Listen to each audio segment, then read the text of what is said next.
This is the Dewalt manual pump sprayer. It holds 2 gallons, comes with a bunch of different spray nozzles. I've got the general spray nozzle on there right now. This is the adjustable one, and it's got a high spray, mid spray, and low spray, or as they call it, max, high, and low. And there's also a misting one. I'm going to use vinegar. I'm not sure how well that will mist, but we shall see. There's only one little flat washer, flat seal they call it, that comes with it. It jams up in this guy right here. I seem to have gotten myself all mixed up. Now the nozzle you want to use when you're using this, the nozzle goes in first, then the flat washer they call it, and then you put it on the tip of the gun. This one has a tilt to it, so you don't, a lot of them you have to point straight down. I guess wherever you point, that's where it'll go, but you don't have to feel like you need to point directly down at the ground. You can just go like this. This does lock, so you can carry it around when it's full, and there's no handle on the side that you have to worry about. You just want to make sure when you're using it that they do have it locked. So if you pick it up and it's completely full to the max fill, you drop it and possibly damage the inside. So tilt it clockwise, it'll lock. Counterclockwise, unlocks. Now to open this, it might look like you pop the top here. You can, but that will actually open the interior there, and that's where it has all the lube.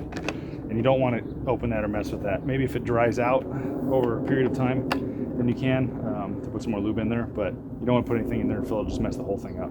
So turn it counterclockwise,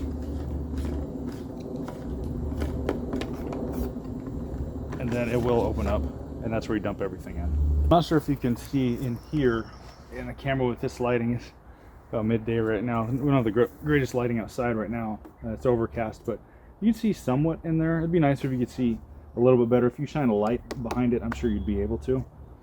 It's got 1 gallon, 1.5 gallon, and 2 gallon markings. I put 64 ounces of vinegar in there, and filled it up a little bit with water to about 1.5 gallons.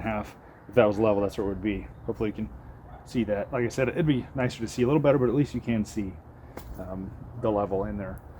And one good thing I do like about this is, say you're using the product, whatever you put in there, and you, oh crap, it's the wrong thing, you can actually, without undoing the top and have it spurt everywhere, there's a pressure release right here, which is nice. So let's pump it up and take a look at the different nozzles. Come on. Now this is the variable nozzle. Get the air out.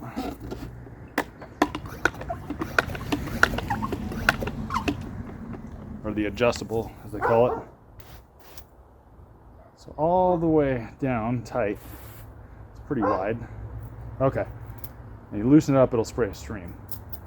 That shoots pretty far. Can't really see it that way, but let's see. That's a good 20 feet or however many meters that may be. I think I like this variable one quite a bit.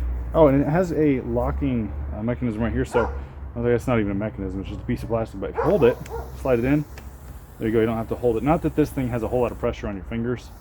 You can do it with your pinky if you want. There's not a whole lot of resistance when you pull down. It's enough to accidentally do it, but that's actually a pretty nice feel, and it's got the grip right here for in between the thumb and this on this side, but not on here, so you can't bend it too far to damage it. On here you may or may not be able to.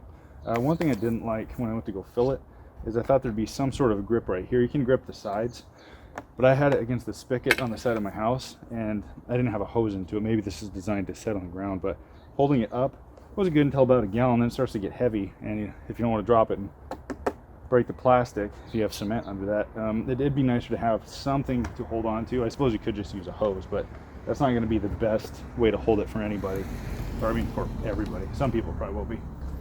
It does have a spot where you can put the nozzle down in there, lock it, so you can just carry it around. Well, that is one thing I do like about this, is that it locks, so you can just carry this thing wherever. So back to the nozzles. Got the multi-variable adjust one right there.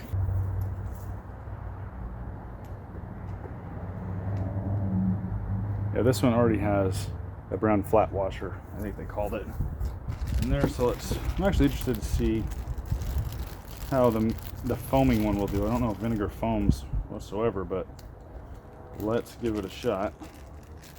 It's not the easiest to jam down your finger in there. And this is hard plastic. It's not metal.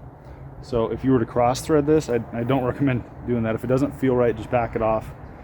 Keep going counterclockwise until you feel a click, and that's when it will seat, and then you can go back to going clockwise.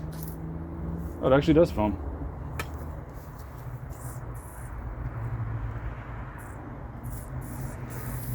Let's see a little bit. This is vinegar, so I don't mind it hitting my hands. It's no chemical stuff.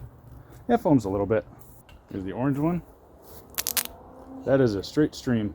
You may have to put your finger on the front of it and guide it through a little bit. It is a perfect fit, but if you have it offset whatsoever, it's not gonna slide through.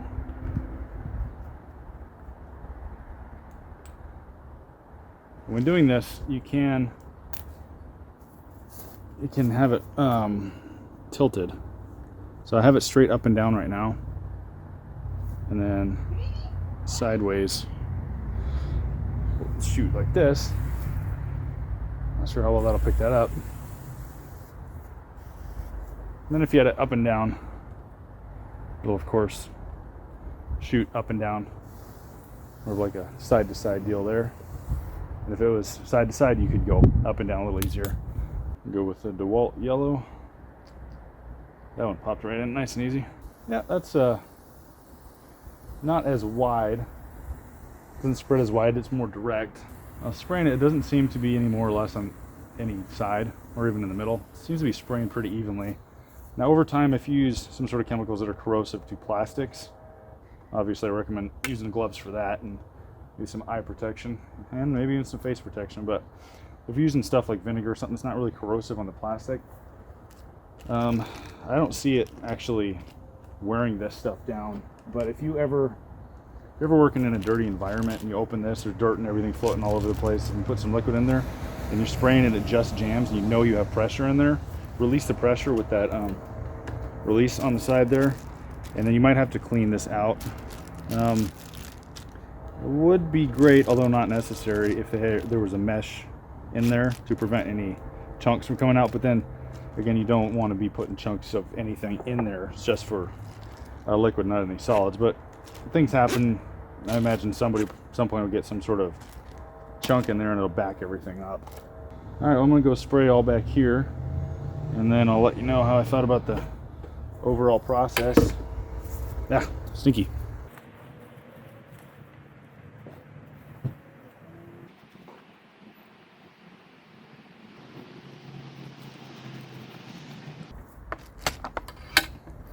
This thing got pretty good coverage. I did notice one thing that I thought wouldn't be that handy that actually is when you're spraying, pop that up and it stays. It's not gonna make a difference, a couple sprays here and there, but when you're going all over the place and you keep pumping, squeeze, squeeze, squeeze, yeah, that actually makes a world of difference so your fingers don't get all sore. Now I could see there being a need for some sort of shoulder strap, but I don't think this would be all that great on your hip, so I guess picking up and moving it works. It was $29.97. I live in Northwest Washington, Pacific Northwest, so in the rest of the states it might be, the price will probably vary a little bit, but over and all, 8 out of 10 sprays if you want to go pick one up for yourself.